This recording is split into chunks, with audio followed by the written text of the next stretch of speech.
প্রিয় শিক্ষার্থীবৃন্দ, সবাইকে প্রতিবারের অনলাইন ক্লাসে স্বাগতম জানাচ্ছি।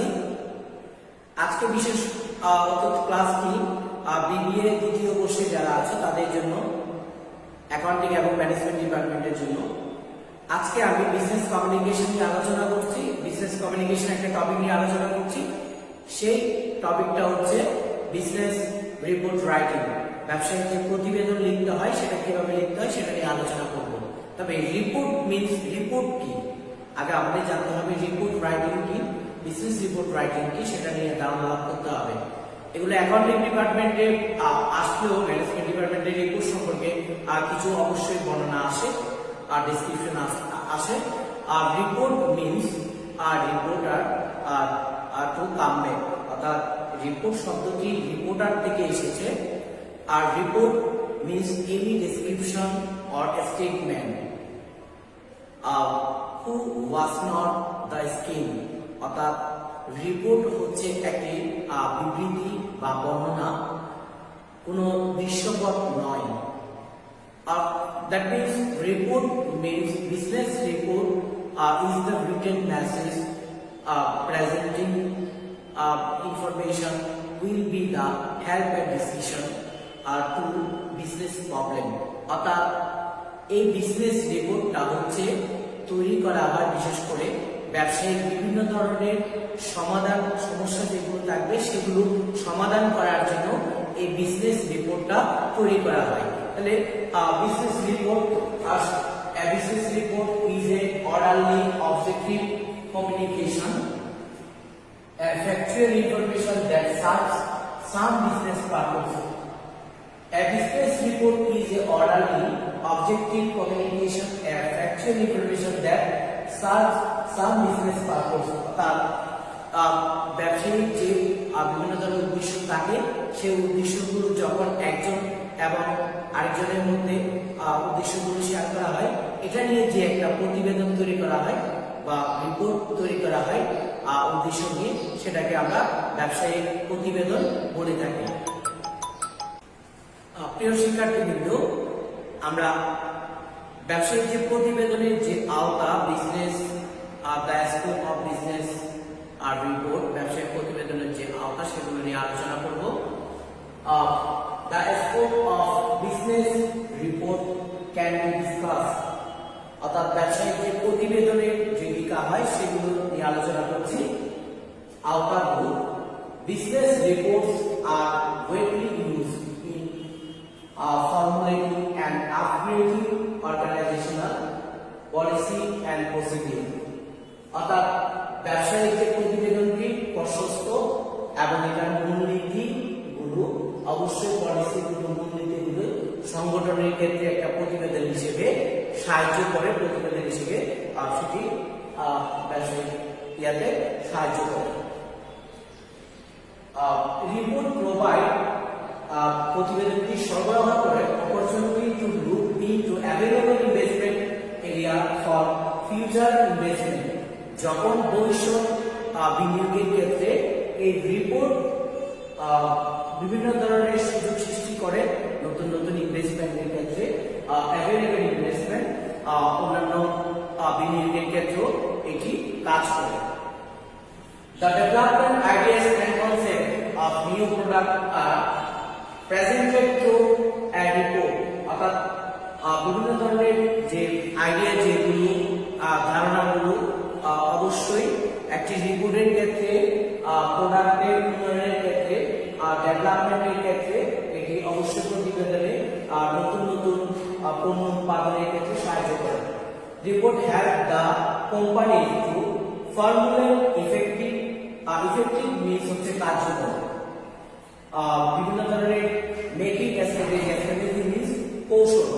তাহলে একটা প্রতিবেদন সাহায্য করে কোম্পানির ক্ষেত্রে বিভিন্ন ধরনের কৌশলগুলো কার্যকর বা কৌশলগুলো প্রয়োগের ক্ষেত্রে এটি অবশ্যই বিভিন্ন ধরনের সাহায্য করে। এরপর investigation 5 number, investigation report help to claim any compensation or make any action, অর্থাৎ ইনভেস্টিগেশন মিন্স বিভিন্ন তদন্ত গ্রহণের ক্ষেত্রে সাহায্য করে। এনি কম্পেনসেশন মিন এখানে ক্ষতিপূরণটা যখন একটা প্রতিষ্ঠানের বিভিন্ন ধরনের ক্ষতিপূরণ করা হয় সেগুলোর ক্ষেত্রে এই প্রতিবেদনটা খুব কার্যকরী হিসেবে কাজ করে। Report provide basis to evaluate a performance report সরবরাহ করে বেসিস মূলনীতি ইভ্যালুয়েট হচ্ছে কি মূল্যায়ন, যে পারফরম্যান্স যে মূল্যায়নের ক্ষেত্রে কর্মীদের পারফরম্যান্সের মূল্যায়নের ক্ষেত্রে সেগুলো একটা প্রতিবেদন ভালো কাজ করে। রিপোর্ট হেল্পস টু এস্টাবলিশ প্রতিবেদনটি উন্নতভাবে ইফেক্টিভ কার্যকর কন্ট্রোল এন্ড কোঅর্ডিনেশন অর্থাৎ সমন্বয়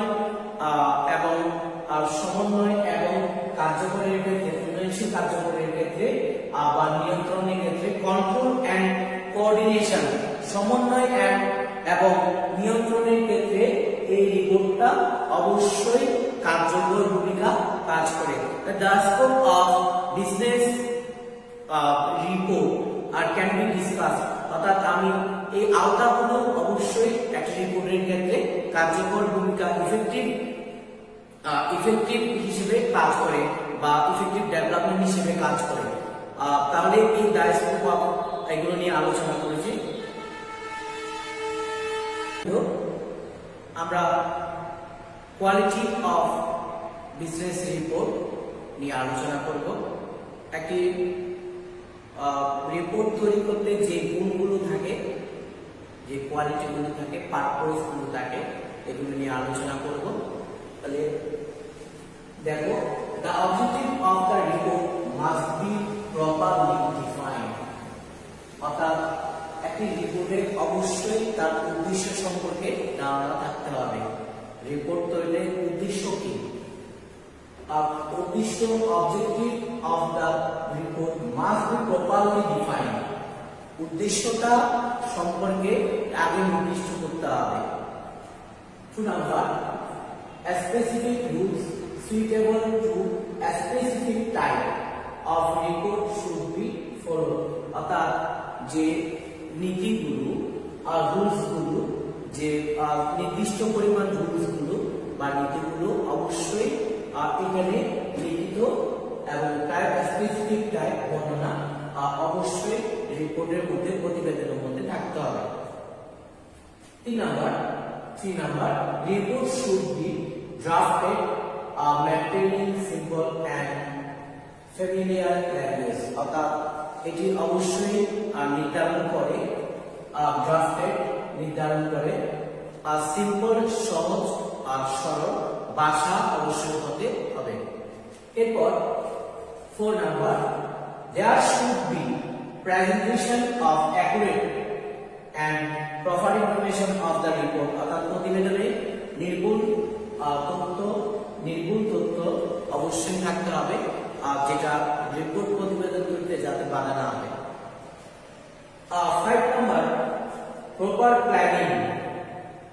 প্ল্যানিং অর্থাৎ উপযুক্ত পরিকল্পনা should be made regarding the structure গঠন সিস্টেম পদ্ধতি content and type বা স্টাইল যেটা। এরপরে অফ দ্য রিপোর্ট অর্থাৎ অবশ্যই সহজ সরল পদ্ধতি, গঠনটা অবশ্যই সহজ সরল, স্টাইলটা গঠনটা যাতে সহজ সরল হয় সেটার দিকে অবশ্যই থাকতে হবে। Quality of business report objective specific rules, specific maintenance, simple familiar language, information report presentation accurate, proper planning should be structured. Quality of business report is 6 number. The content of the report must be details to provide clear idea. অর্থাৎ প্রতিবেদনে অবশ্যই যেটা সরবরাহ করা হয় সেটা অবশ্যই ডিটেইলটা বর্ণনা হতে হবে। There should be statistical analysis পরিসংখ্যানের উপস্থাপন পরিসংখ্যানের বিষয়বস্তুগুলো, টেবল প্রেজেন্টেশন যেটা আমরা বলি টেবলের উপস্থাপন, গ্রাফ, পিকচার ছবি, and others to be included in a report if necessary. অর্থাৎ যখন বিভিন্ন ধরনের স্ট্যাটিস্টিক্যাল পরিসংখ্যানের পরিসংখ্যানগুলো উপস্থাপন, পরিসংখ্যানের বিভিন্ন বিষয়গুলো উপস্থাপন, টেবলে উপস্থাপন করতে হবে, গ্রাফ, পিকচার, ছবির মাধ্যমে, and others will be included, আদার অন্যান্য যে বিষয়বস্তু যেগুলো আছে সেগুলো অবশ্যই উপস্থাপন করতে হবে। 6 number.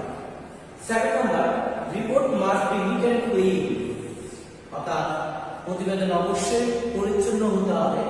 R to make it attractive, আকর্ষণীয় বা মনোযোগী টু দা অডিয়েন্স, যদি প্রতিবেদন পরিষ্কার পরিচ্ছন্ন হয় আর ইহা শ্রোতার ক্ষেত্রে একটি মনোযোগী হিসেবে কাজ করে, মনোযোগী হয়। 7 নাম্বার।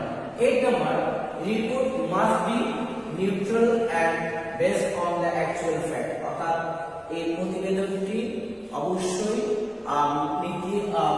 নিউট্রাল হতে হবে, neutral and based on actual fact, তার নীতিটা অবশ্যই মূল নীতিটা একই থাকতে হবে।